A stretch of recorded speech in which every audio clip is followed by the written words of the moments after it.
Good evening. Thank you for choosing Citizen TV. This is ELIMU MASHINANI, the second edition, a partnership between the Ministry of Education and Citizen TV, going across the country to talk about matters education.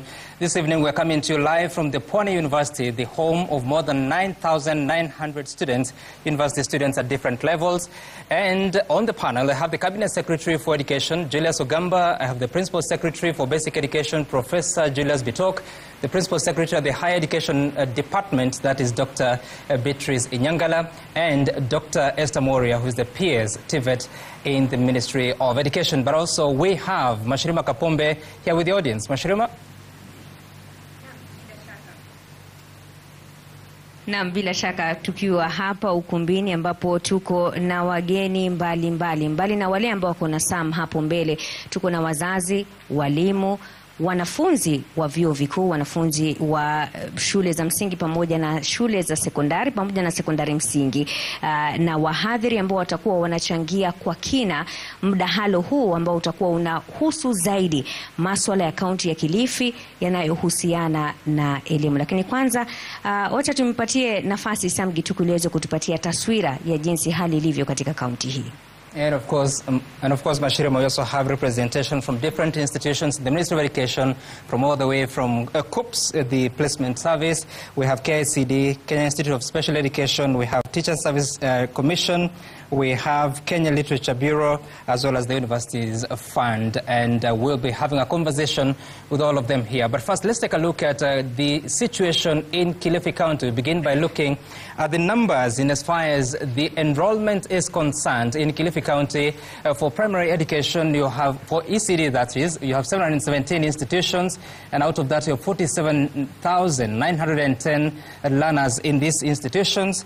When it comes to the situation in the primary school education, we have a population of 887 institutions. 265,000 is the population in those institutions. For junior secondary, or junior school if you like, 655 institutions, which 93% of them are public, and you have a population of 146,000. Then secondary schools, you have 242 of them with a population of more than 76,700, 91% of these institutions being public.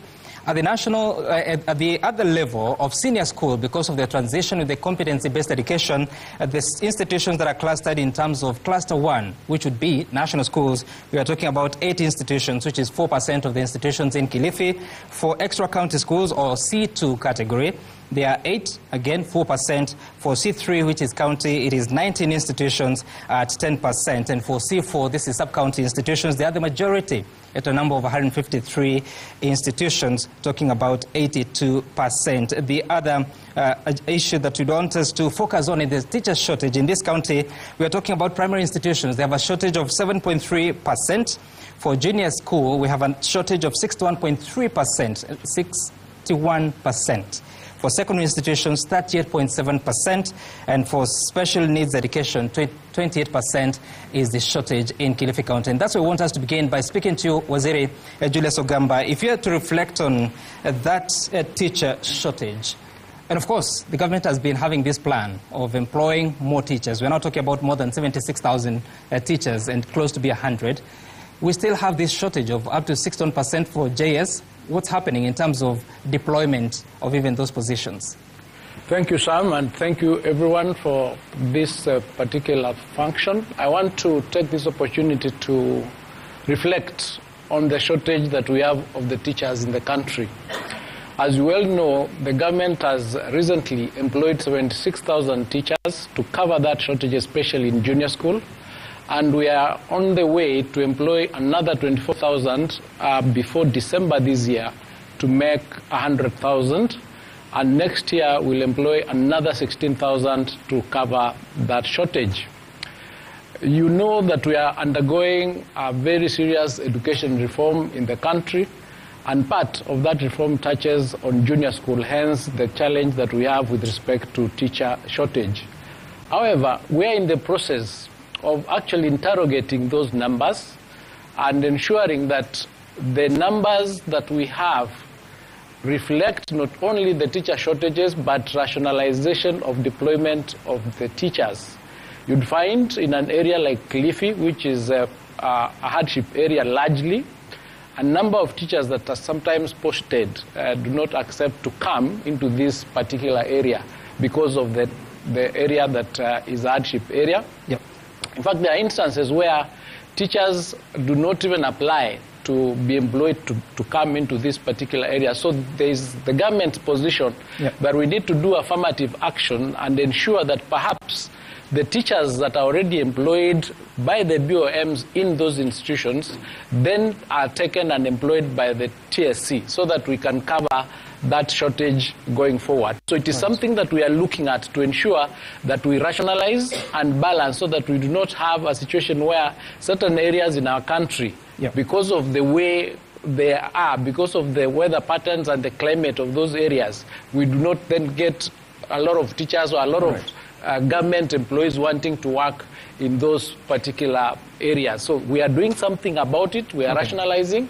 We are interrogating the numbers so that where we find that perhaps certain teachers are more in one area and less in another one, we can deploy and ensure that we have covered that shortfall. So there's something that is happening in that space. All right, Waziri, and of course we'll be getting deeper to analyze the impact of that when it comes to management of education in the Kilifi County. But PSB talk, as you talk about the question of verification, and looking at a majority of institutions in Kilifi County, actually public institutions, you've been on an exercise of verification of institutions so that you know how much capitation should be going to which school. I don't know how far we are at the national level, but also specific to Kilifi County. Okay, thank you very much, Sam. And just to say that we are really happy to be in Kilifi County. And on matters verification, the process is ongoing. So far, we have been able to verify 635 schools in Kilifi and clear them for capitation. So I want to say that in overall, we have been able to do 70% of the work in terms of verification of schools. Right now, we have done more than 25,000 schools across the country, out of the total expected of about 32,000 schools. So there's a lot of progress towards that direction.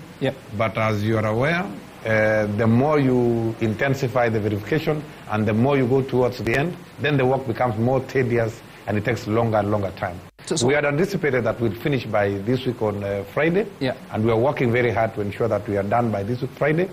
But we are really seeing a lot of, there are so many other things which are coming out that takes more time to be able to get to an end, because we want to get it right, even as we do this verification. So when you talk about 635 in Kilifi are verified, so are those primary or they are spread across. The 635 are...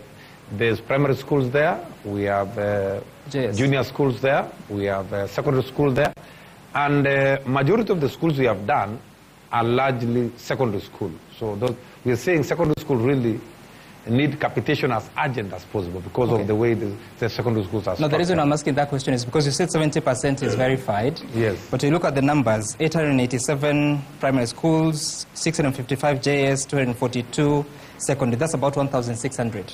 Surely 635 cannot be 70%. Yes, it can be like the same in all counties. I've just given an average for across the country. What we have for Kilifi particularly is 635. 635. Across Kilifi County. Okay. But for overall nation, we have done about 70%. 70%. Because we are talking about 25,800 out of 32,000. So and has money now been disbursed out of that? And as soon as we clear with verification, we send the money, we disperse the money. We've been wiring the money for the last 3 weeks. How much is out? And we have so far wired more than 16 billion. 16 billion. Out of the maximum of 23 billion that we received from National Treasury. Okay. P.S. Dr. Nyangala, again, at the moment, I don't know what time you arrived at Pony University, and you must have seen the students, some of whom are represented here. They're just idling around. Why? Because the lecturers are on strike. So what is the situation like in terms of the progress you're making to resolve this stalemate? Thank you very much, Sam.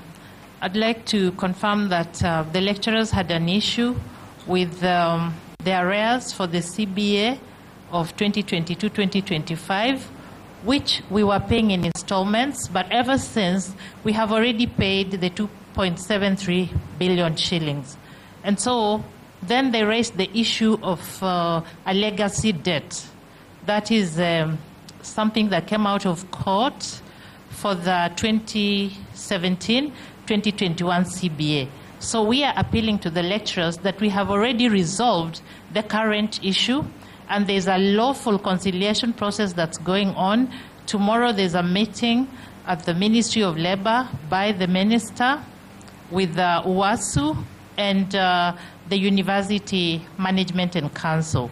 So we are on top of things. Some, you'll remember that last time we talked, Moi University was on strike, and we resolved that. As a government, we are confronting all the legacy issues head-on, and we are confident that the sector will stabilize. Okay. Let me also indicate to you that learning is actually going on in 70% of the institutions. So the lecturers are responding very positively. They are interested in the welfare of the students. Okay, all right. Let's hear from them, because they would know if they are going on with schooling or not. Mashirima? Naam, bila shaka sijui wahadhiri wako upande gani, lakini nikiendelea kuwatafuta najua kuna wanafunzi hapa. Katibu anasema kwamba mafunzo yamekuwa yakiendelea kwa 70%. Sijui hapa Pwani University mambo yako tofauti, simama utueleze. Asante sana. Kwa majina naitwa Mwakage. Kulingana na swali nililoulizwa, hapa kwetu hakuna mafunzo. Tangu juma lililopita, Jumanne, hakuja kuwa na walimu hadi saa hii. Haya, wahadhiri wako wapi? Watuambie. Siwaoni, lakini najua kuna msimamizi wa chuo hiki anaitwa Profesa Kahindi. Sasa yeye atatueleza hali iko vipi. Profesa. Shukran sana. Kwa kusema kweli, kumekuwa na utata katika zile hela zilizotolewa na wizara, kwa sababu wanasema kwamba hawataki zikuwe taxed.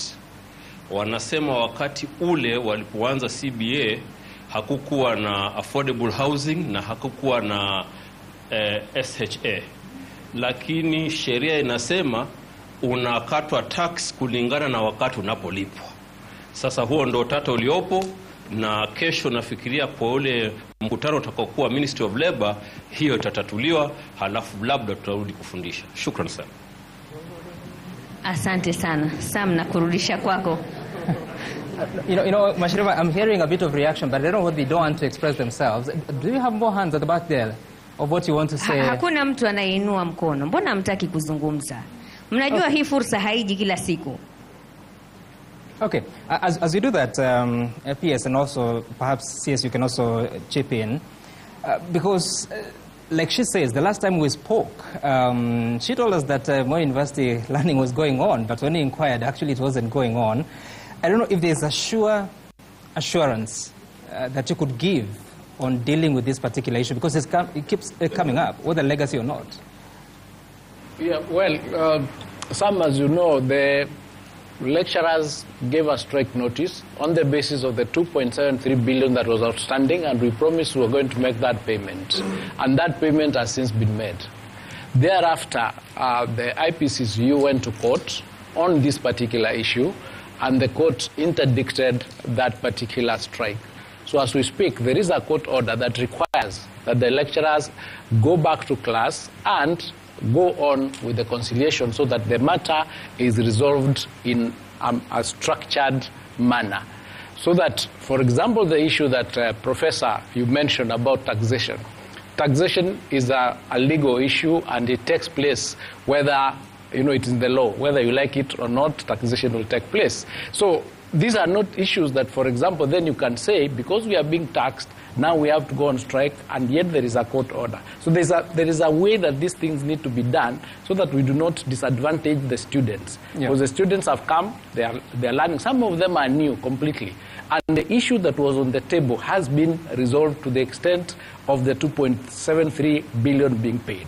This other issue that is now coming is an issue for discussion.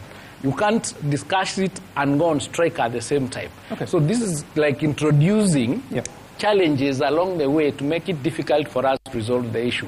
All we are urging the lecturers is, there is a problem, let us deal with it on the table. In the meantime, go on with lecturing, because there's a court order saying go back to class. In any event, this is a country of law.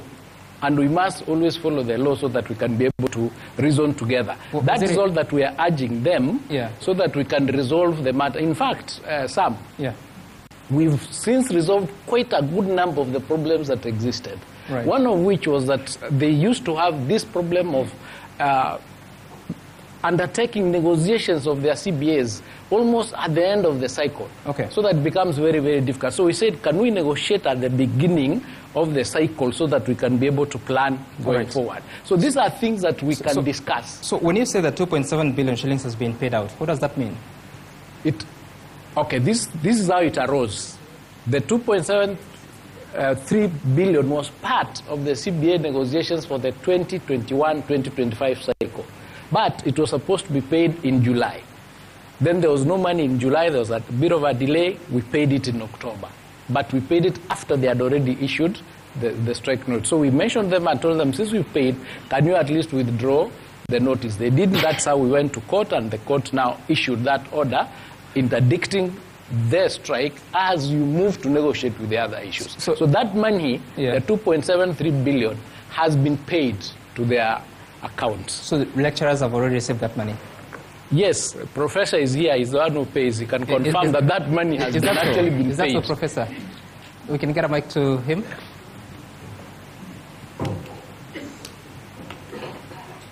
We had negotiations with the UASU and the other unions about the taxation, and when we told them that we have to tax, we paid this afternoon. So it's paid. So they should be back, in your opinion, Prof? Yeah, I'm expecting to go back to class tomorrow. They have the money in their accounts. They say it should hit the account. Okay, all right. Of course, we'll let you see what transpires. I wanted us to listen to what, I don't know, every time you speak, there are mamas at the back there, but I don't know what they're saying. But I want us to listen to what some of the residents of Kilifi County have been saying about the experience on matters education, some of them reflecting on the competency-based education from this region. CBC hakuna kitu kigeni. Miaka hiyo tukisoma tulikuwa na mashamba, tulikuwa tukilima kama wanafunzi. Ni watu waeleze CBC jinsi ilivyokuwa wakati ule na vile imekuja saa hii, na tufundishe watoto wetu, manake by the way CBC iko na mwelekeo mzuri sana ya watoto. Kidogo hii CBC inafanya pia wewe na interaction yako na mwanafunzi iko karibu. Pia interaction yako na mwalimu, mzazi na mwalimu pia iko sawa. CBC ya saa hii ama masomo ya saa hii sisi wazazi imetupatia changamoto sana. Hatuelewi inaelekea wapi. Mtoto akifanya mtihani ukienda, hujui amepata namba ngapi. Mwalimu anafundisha tu kwa sababu ashafika, mtoto aende nyumbani. Apate asipate hiyo angalia. Wakati tunasoma sisi, kulikuwa kuna watu wenye walikuwa naitwa AEO. Walikuwa na mwalimu akishafundisha anapitia. Ama anaweza kakua wakati mwalimu anafundisha. Lakini kwa saa hii hizo zote zilitoka. Lakini sasa zinahitaji pesa nyingi. Na hizo pesa mara nyingi zinatoka kwa mfuko za wazazi. Kitu ambayo kidogo haifai. Pesa nitakana serikali itoe pesa paka na ya project. Hiyo issue ya pesa kidogo inaumiza wazazi sana. So serikali itakuwa vizuri, kitu ya kwanza iangalie hiyo system ya kwamba mbona kuna utokea na ghost students. 50,000 is a big number. Naam, ni baadhi ya kauli kutoka kwa wananchi hapa katika kaunti ya Kilifi, na wanazungumzia masuala mbalimbali, masuala ya CBC na haswa zile projects ambazo wanafunzi wanapewa, wengi wakilalamikia gharama ya juu ya maisha. Na kama nilivyokuarifu hapa katika ukumbi huu katika chuo kikuu cha Pwani, kaunti ya Kilifi, tuko na wageni mbalimbali, wazazi, wahadhiri, wanafunzi. Pia tuko naye naibu gavana wa kaunti hii ya Kilifi, Flora Chibule, pamoja na waziri wa elimu katika kaunti hii ya Kilifi ambaye ni bwana Felikin Kaingu, na pia wao watakuwa wanachangia kidogo tu tutakaporejea kutoka kwa mapumziko. Usiondoke hapo ulipo.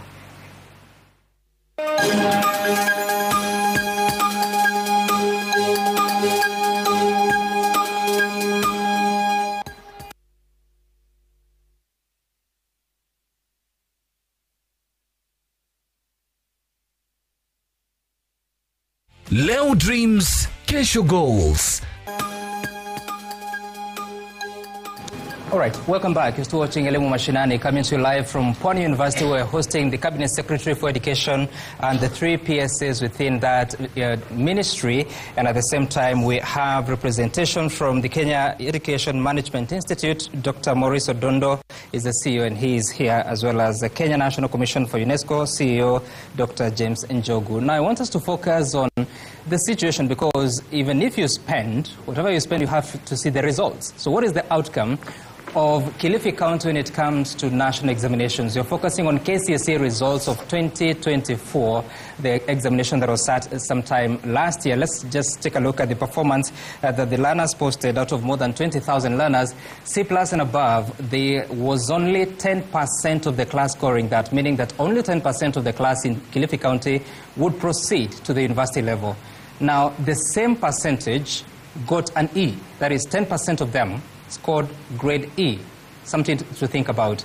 Then 72% of the entire class scored D+ and below. And of course, when you look at such a significant figure, when you compare it to the national level, then Kilifi is performing quite below par or below average when you have to compare against the entire country. But we'll begin with you on this one, Dr. Moria, as the Principal Secretary of TVET, because of course in this country over the past few years, we've had a conversation that you don't have to score an A, you don't have to go to the university.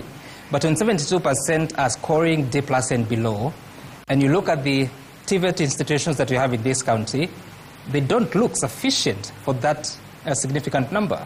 How does it play? Thank you very much, Sam. Yes, we have about 80% of the learners in Kilifi County, in this county, who would then be my students because they would not be proceeding to the university. But the truth is, it's only quite a small number, like 3,098 learners who are in the TVET institutions in this county. And we have 4 institutions in this county. We have Kilifi North, we have Weru, we have Gondoma, and we have Magarini. 4 TVET institutions, but the enrollment is very low. So that's something to deal with, something to think about. But as government, we have ensured that we are using both the push and the pull factors to get these young people to come to the institutions and learn, because the Ministry of Education is about 100% transition. Right. So the 80% that would not be proceeding to the universities, then we would want them to come to these institutions. And let me tell you some. Yes. These institutions that I have mentioned in this county are quite requisite. Okay. We have the training, we have the trainers, and we have the curricula that we have now ensured. Right. That because it's not all of us who are blessed with the ability, maybe like in this country, to stay in school for a long time. Yeah. We have now modularized our curricula so that we are telling the young people, come to the TVET institutions. Okay. We are graduating you every 3 months. All right. And we certify you to continue. So we are also using GAO to be able to speak to these young people to come to our institutions. Right. So the space is requisite. Space is requisite, as you say. Yes. But when you look at the statistics, and this is for you, Professor Bitok, if you look at those statistics, that only 10% would qualify to go to the university, against nationally it's 25% that are proceeding to the universities. Surely something must be wrong in Kilifi, and it can be told from the teacher shortage that you're talking about. It's quite significant, 38% teacher shortage in secondary schools. What else is of concern in Kilifi? Sam, I agree with you that there is something wrong in terms of the number of learners going to the university in Kilifi, and that is why we are here, so that we can be able to promote education. Clearly, we've come to promote education in Kilifi, and some of the reasons why there is still poor performance in Kilifi is because, of course, Kilifi is largely a hardship area. It's largely a harried area. And the schools are very much at distance from each other. So there's a lot of struggle with the learners getting to school. There are issues related to poverty. There are issues related to cultural beliefs and early marriages. And I agree with you that we have some homework to do in Kilifi. to ensure that we're able to lift education up. And that is why we are here, so that we can be able to promote. And if you look at the way we are dressed, we really want to replicate the culture of this place so that we can be able to actually encourage even more learners to go to school. Perhaps we hear from the community of Kilifi County, the teachers, the parents, the students. Why do you have this situation? I don't know if you have, I think there's some hands behind you, Mashirima. Wacha tuanze hapa na viongozi wa dini. Anza kwa jina lako alafu tueleze swali ni gani. Right, thank you very much. My name is Father Kevin Ochieng from the Catholic Education Kilifi County. My question one is that our CS has said that this is a hardship area, and therefore some teachers may not opt to come here. What are you doing so that the principle of equality and equity may be achieved, so that these teachers are also feel motivated to at least come to these institutions and schools? Also, all right, thank you very much. An answer to that question? Yes, I actually did mention that one of the policies that we are going to put in place is to ensure that the teachers who are already employed by BOM in these institutions are retained by TSC, over and above the payment of the hardship allowances that we normally give, so that we can have that distribution of teachers as much as possible in equal measure in Kilifi. So we are doing something about it because it has come as one of the issues, and when you visit, you'll find that it's a challenge that the students are facing. But Sam, those numbers there are the exact reason why we are reforming education. Because when you dig in and find out what is the reason why, for example, certain students are getting D+, it could be that they did not manage to attend school throughout. It could be something to do with the disco matangas of this world. It could be drugs. It could be many other things. That is why we are reforming the education and coming up with a competency-based, so that you cannot define somebody's life by the grade he gets. Because the grade that the child gets is a grade that you get at the exam.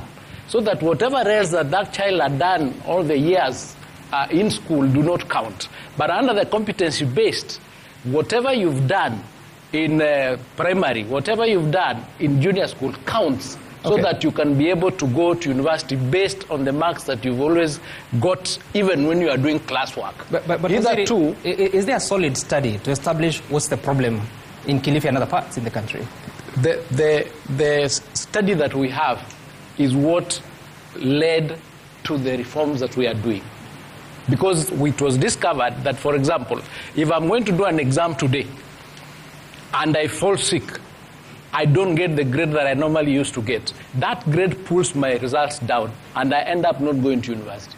So it became necessary that we need to ensure that as a child is in school throughout, whatever they've done in classwork and where they are competent counts towards their life. That's why you are finding that some parents are saying, we don't know who is going to be number 1 or number 2 or number 3. In the competence-based, there is no number 1, there is no number 2, there is no number 3. It is what your ability is and what you are good at that can help you proceed in life. You can't be defined by just one exam. Let's hear from, I think that's a teacher official. Naam, kuna mwakilishi hapo walimu. Utaanza kwa jina lako alafu tueleze swali lako unalielekeza kwa nani. Thank you so much. My name is Caleb Mogere. I'm the Executive Secretary, Kupet, Kilifi branch. My question goes direct to the CS education. One, you've told us that you are going to employ more teachers to address the issue of teacher shortage. But we are aware that we already have teachers who are interns. These teachers are paid 17,000. The life that we have is very harsh outside there. Housing is expensive. 17,000 is not enough. The government says they have employed teachers, but the teachers being employed are in interns. So what are you doing to address the issue of those who are interns currently, so that they are confirmed before you bring more interns on board? Number two, sorry, just one question. Let's hear the answer. Yes, thank you for that question. We are addressing two questions here, or two issues, the employment of intern teachers to support the gaps that we have.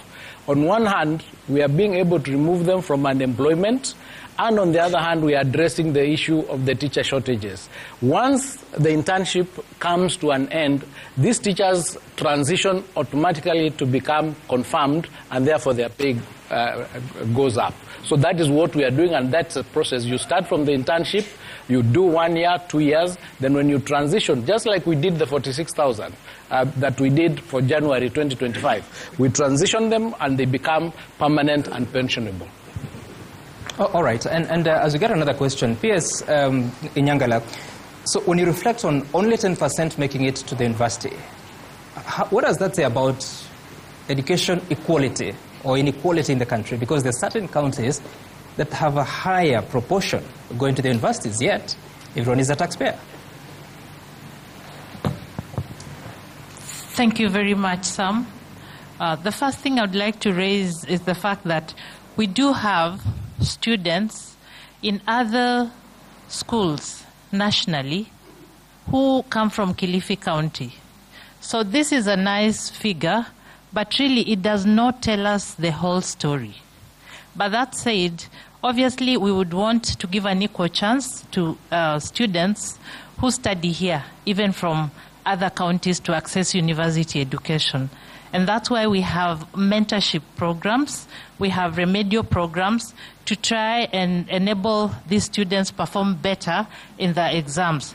So the point for us, we shall intensify, work very closely with the basic education to intensify this mentorship program, work very closely with civil society to empower parents to support their children as well so that they can perform better.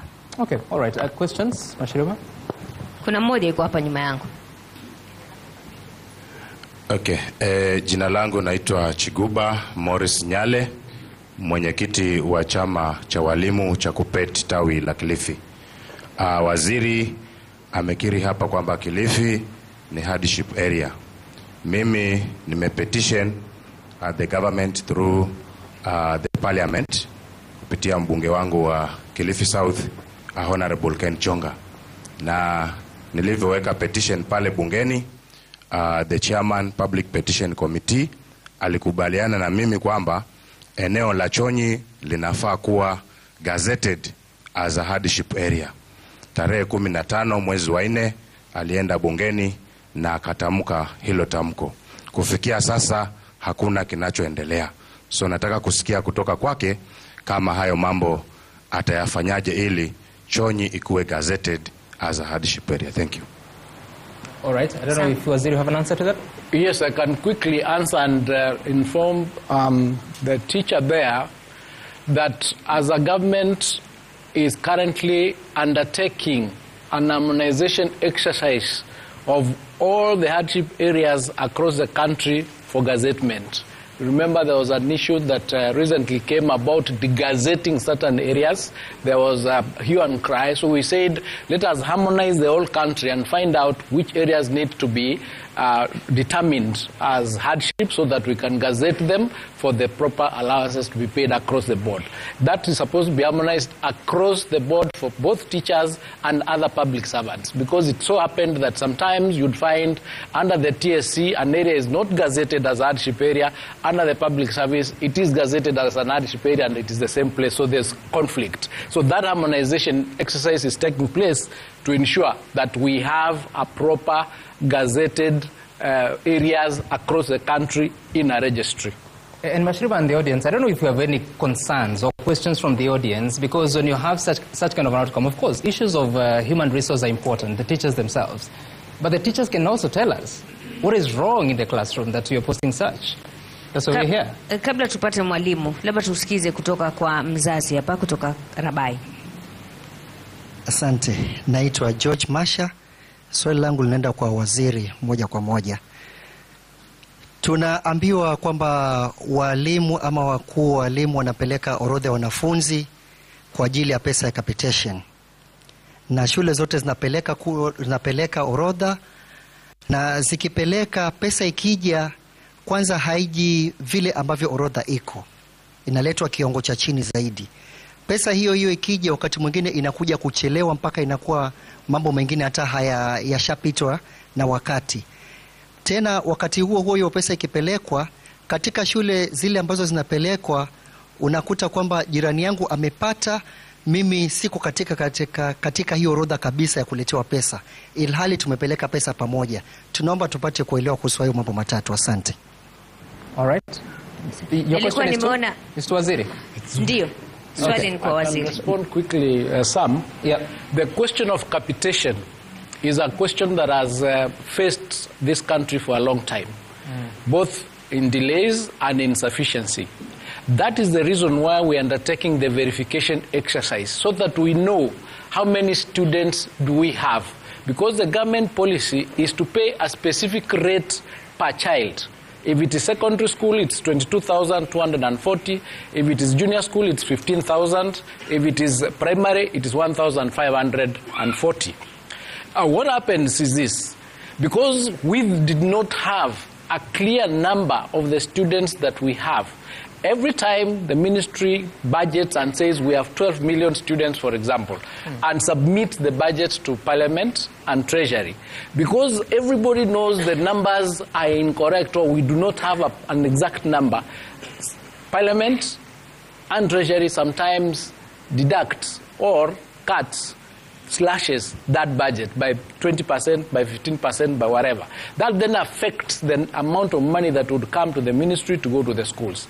So the verification exercise that we are undertaking now is to ensure that we have proper numbers of all our learners.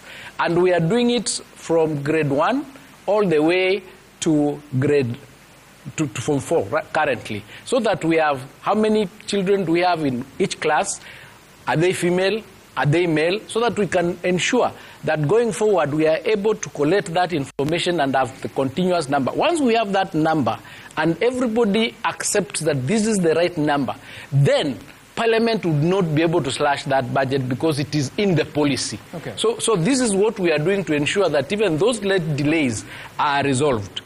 All right. We are having discussions, Sam, with Treasury, because we released this capitation on 50% in term 1, 30% term 2, and 20% term 3. Yeah. The question then is there a time within the 12 months when Treasury is not under pressure so that we can be able to access more resources from Treasury at the point when they do not have that pressure? So we are working on that to ensure that that issue is resolved and alignment is taking place. All right, Waziri and PSS, we have to take a short break here. We're coming to you live from Pwani University. We're establishing the challenges of education in Kilifi County and, of course, looking outwards to the entire country. We're back in a moment on ELIMU Mashinani.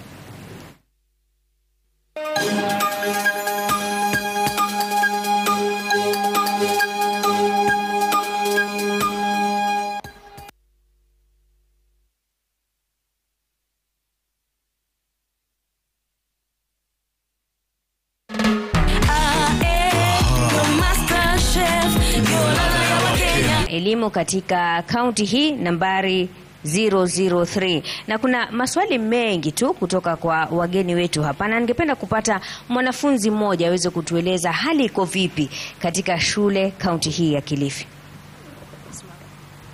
Kwa majina ni Agnes kutoka shule ya Kilifi, ya shule ya msingi ya Kilifi Junior. Swali langu litaenda kwa CS. As a junior secondary school learner, we are facing challenges about the laboratories, the computers, and I was asking, how will you provide them? Since us grade 9, tunatoka hii mwaka, alafu tunaexpectiwa kufanya some assignments ambazo hatuwezi tukazifanya kwa sababu hatuja experience. Hata mimi sijawahi ona lab. So I can't. Sisi nikafanya hizo experiments kama sijawahi experience kutoka kwa walimu. They are trying but hatuna labs na hata computers hakuna kwa shule. Thanks. CS? Yes, that is one of the challenges that we are facing in junior school, and what was happening is that we were trying as much as possible to ensure that those institutions have labs, and the government has provided resources to build 1,600 labs. And number two, there was a plan to ensure that some of those students are able to attend centers of excellence or neighboring schools to be able to access those facilities. We acknowledge that that has been a challenge in junior school, in some of the junior schools, and that is what we are trying to do. But also, as a government, we are trying to ensure that the mobile labs that were being done by our SEPU were being provided to some of those schools. So if we get to know which school that is, we'll see what arrangements that can be done as soon as possible to be availed. And of course, Mashirima, peers of basic education, this is his docket, he's also here. I don't know if there are questions to him. Okay. Thank you very much. I needed to just add to what the CS has said about the labs. Okay, the government has put in several interventions, including constructing 1,600 labs. For Kilifi County, we have planned to construct 36 labs within this county to support the transition from junior to senior. In addition to that, the other intervention the government has put in place is to give scholarships to students. Currently, we are supporting 468 students who are on scholarship called ELIMU scholarship in Kilifi County. In addition to that, in the last financial year, the government constructed 713 classrooms across Kilifi County to promote education. In addition to that, again, Kilifi County continues to benefit from the school feeding program. 174 schools in this county are in the school feeding program, which really helps encourage children to go to school, and it's actually rolled in all ASAL areas. And I want to report that the government is doing everything possible to intervene to ensure that Kilifi County's education comes up just like the rest of the country. So in terms of infrastructure, in the last financial year, 1.4 billion was brought to Kilifi County to support education across primary, junior and secondary. Thank you. Aha. Kuna wale ambao wanasimamia bodi za shule. Labda nimpatie mmoja nafasi aweze kutuambia hali halisi iko vipi. Mimi kwa majina naitwa Jacob Konde. I'm a BOM chair in one of the extra county schools called Sokoke. Swali langu linaenda kwa waziri. One of the factors ambazo zinachangia the poor performance in schools ni indiscipline. Now we understand the position of the government that you cannot expel a student. So we would like to get a direction. How do we handle student unrest and the rogue elements in schools? Because ukiwaacha hapo ndio wanazidi kuharibu hizi shule zetu. Asante. Thank you for that question. The correct position is that you can expel a student, but it is after disciplinary proceedings. Once somebody is determined to have done something wrong, you undertake that disciplinary proceeding, and if at the conclusion of it, it is the decision of the disciplinary committee that this student needs to be dispelled because of what they've done, then you dispel them. Recently, there are some students, for example, who were involved in burning down a school and even breaking into the bazaar's office and stealing from the bazaar's office some resources. These students are now in custody. It is a crime. So there is no particular policy that when somebody is disciplined in an institution, nothing can happen to them. There is a process that you have to follow. And once you follow that process, then the chips will lie where they fall. Expel a student and they have right to education, then what?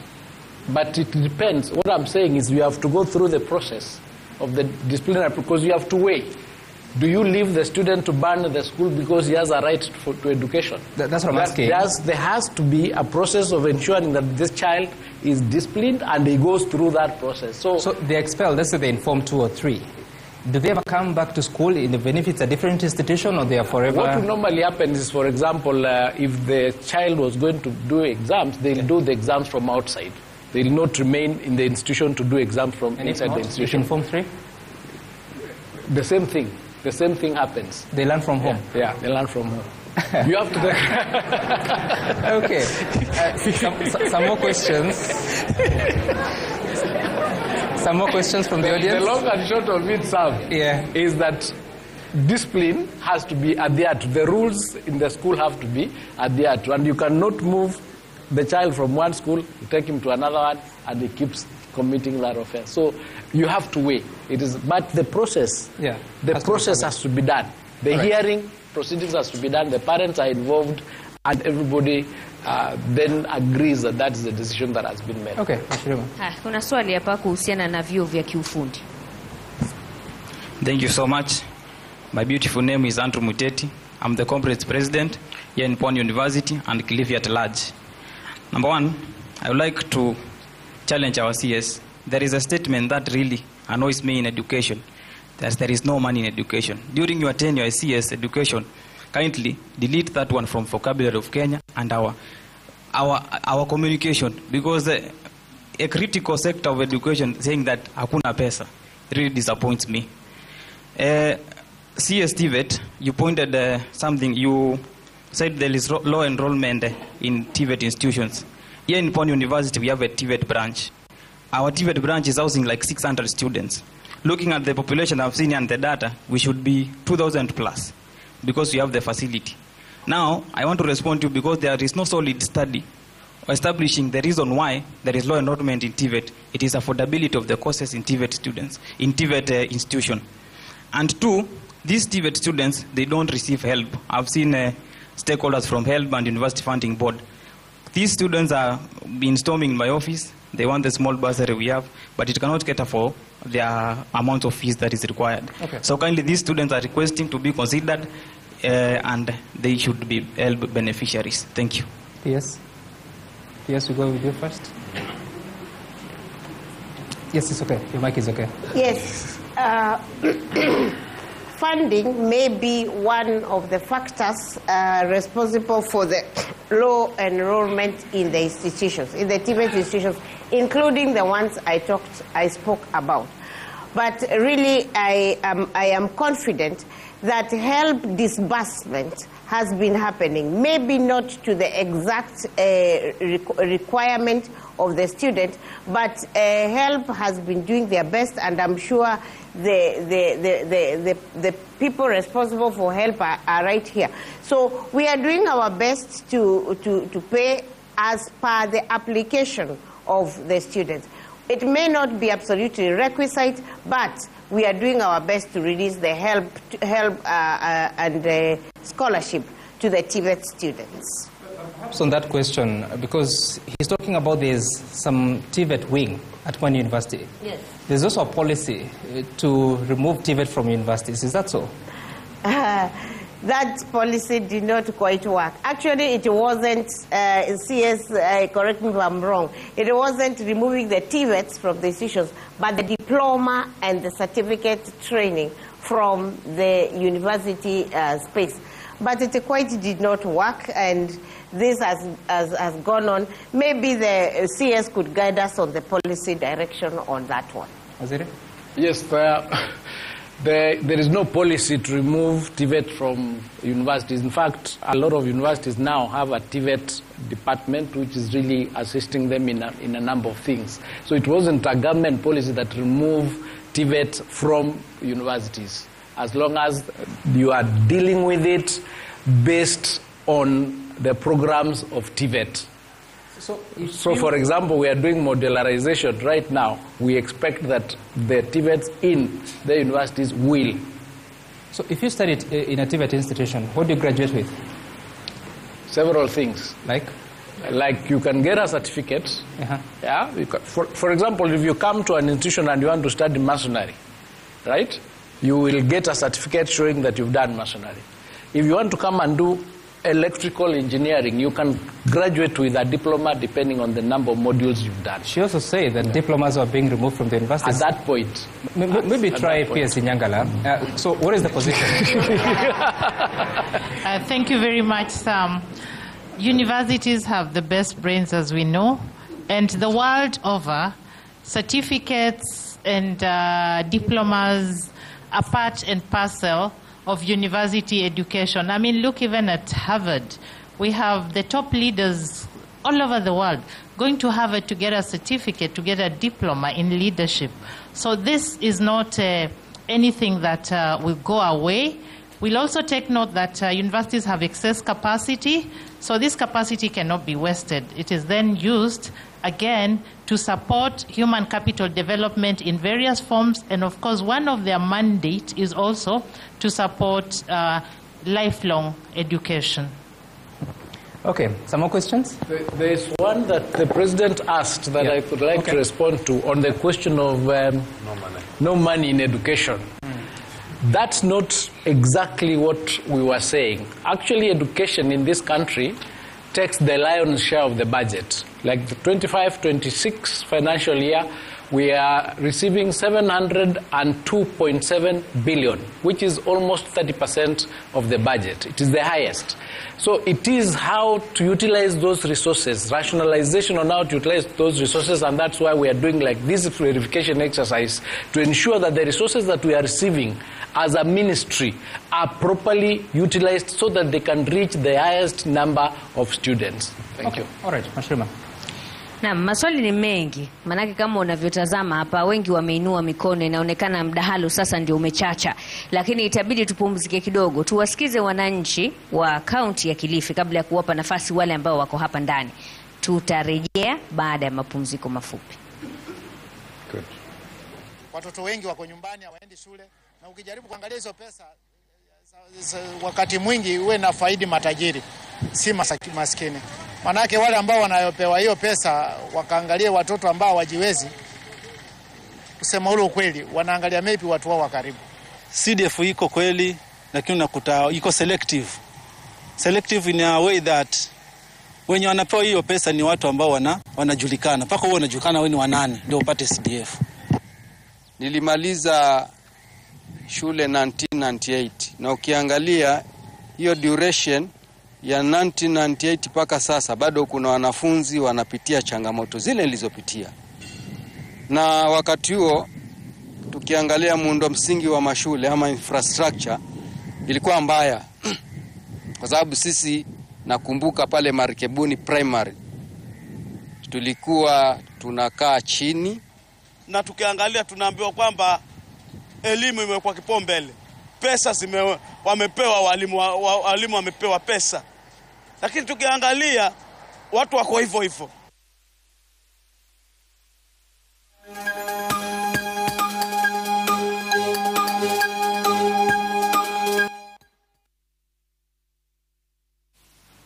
Welcome back. This is ELIMU MASHINANI coming to you live from Pwani University, and we are continuing the conversation about the situation of education in Kilifi County as well as in the country, Kenya.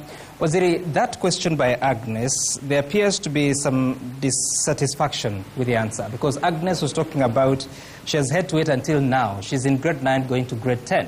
This is the year of transition. She has not seen a laboratory. How does she deal with science when she goes to senior school? Yet you are the point of placement. She has an opportunity to choose the pathways. How can she choose STEM without ever stepping into a laboratory? Waziri? That is the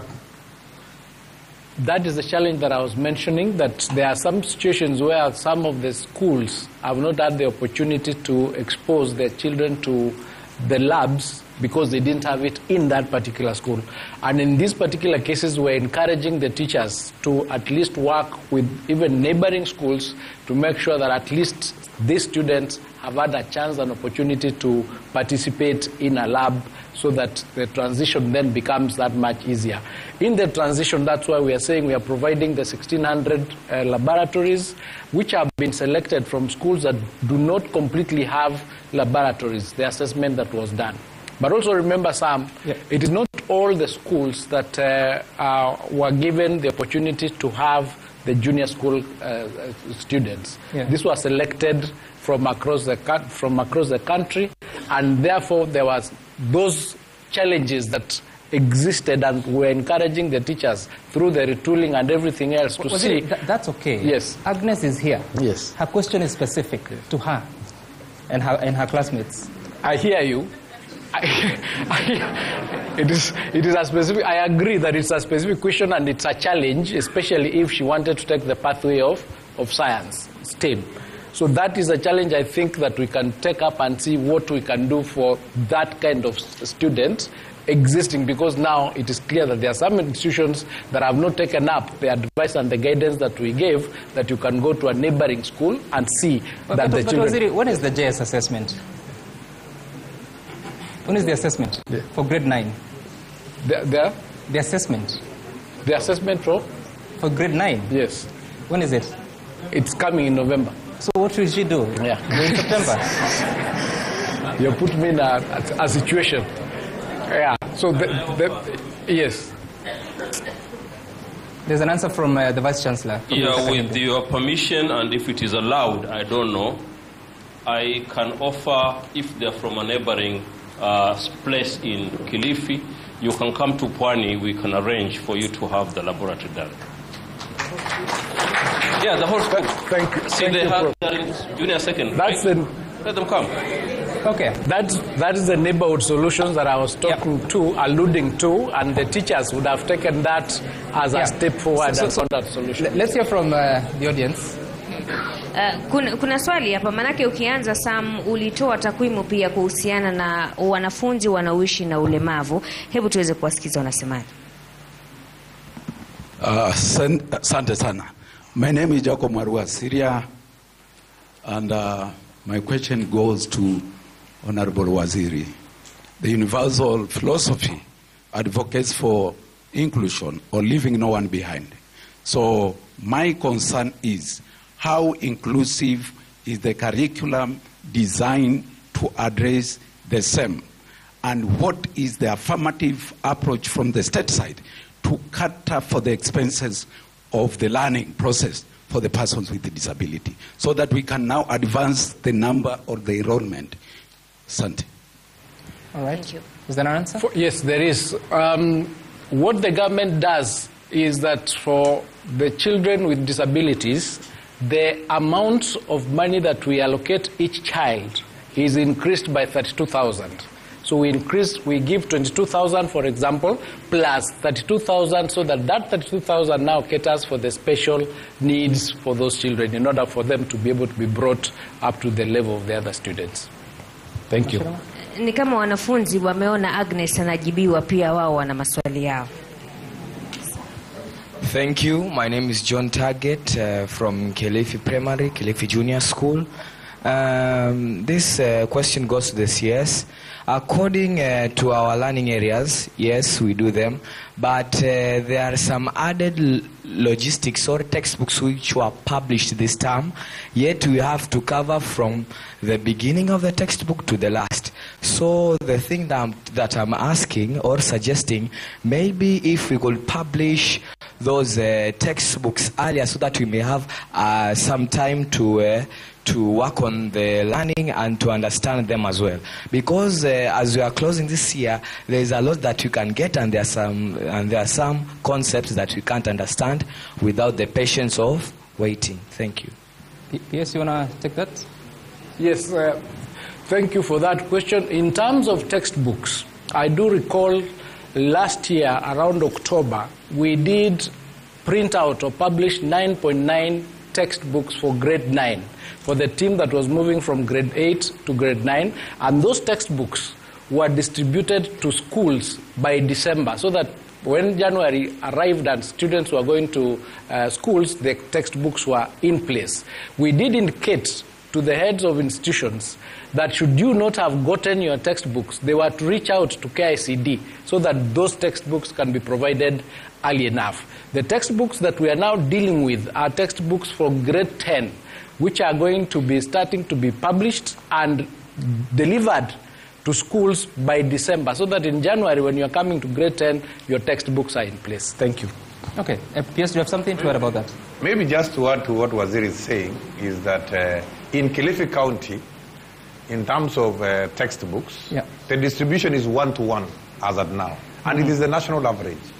All the learners in Kilifi County, each learner has a ratio of 1-to-1 in terms of textbooks. So in terms of materials, generally, we are at par with the rest of the country as Kilifi County. Okay, Mashirima. Hi. Habari zetu, mimi naitwa Kauthar Alwi. My question goes to the CS. And how is the ministry aligning all levels of education to the opportunities that are available within the counties, especially the coastal strips, that is the blue economy, tourism, and in emerging issues on disaster risk reduction within the coastal strip? Thank you. Wacha tuchukue la mwisho hapa. My name is Leah Wanaswa from Tico, Kenya. My question is again to the CS concerning the educational reforms. Kilifi County, as you've highlighted, is one of the counties that's under hardship. And poverty, teenage pregnancy are amongst the issues that are leading to the low transition. As we continue with the reforms, what are the deliberate strategies being put in place to manage that 100% transition and to ensure that no learner is left behind?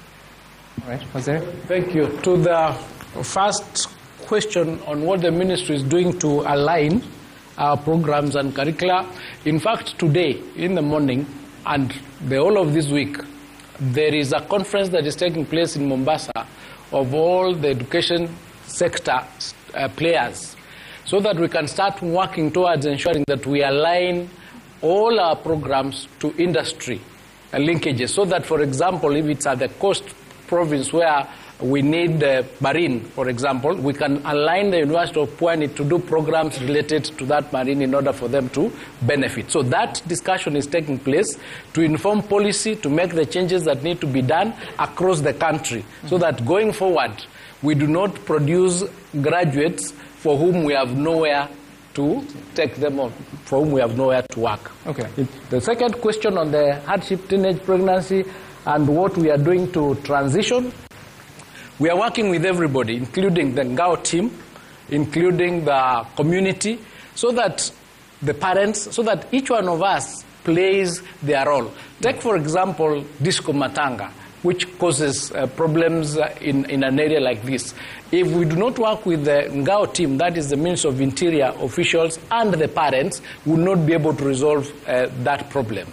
We have other challenges. For example, I was just mentioning to some here that at the coast province, the weather may not be conducive for studies, for example, in the afternoon because of the heat. Yeah. Maybe we need to ensure that the infrastructure that we put in place is infrastructure that is conducive to the education of our children. So we are putting all those targets and strategy in place to ensure that we have 100% transition. But we need everybody to play their role. We need the government to play their role. We need civil society to play their role. We need the Ngao team to play their, and the parents to play their role, so that they can ensure that, for example, you know where your child is or what the child is doing, in order to ensure that there is that transition. So everybody has to have their hands on deck, so that we can be able to resolve. It's a societal issue that needs all of us to play our role. Thank you, Waziri. Including the media. For sure. Yes. That's what we're here. We need to close, but I have 1.5 minutes, which I want to share among the three PSAs. And starting with you, PS Bitok, we're also witnessing the new spate of unrest in schools. If you're to give the example of Litain institution, which the students went on the rampage, they burnt some facilities there.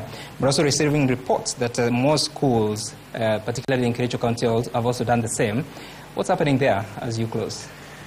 Sam, I want to say that Waziri had talked about this issue of unrest in schools, but just to add that we have given firm instructions to our county directors and sub-county directors to be able to be on top of the game.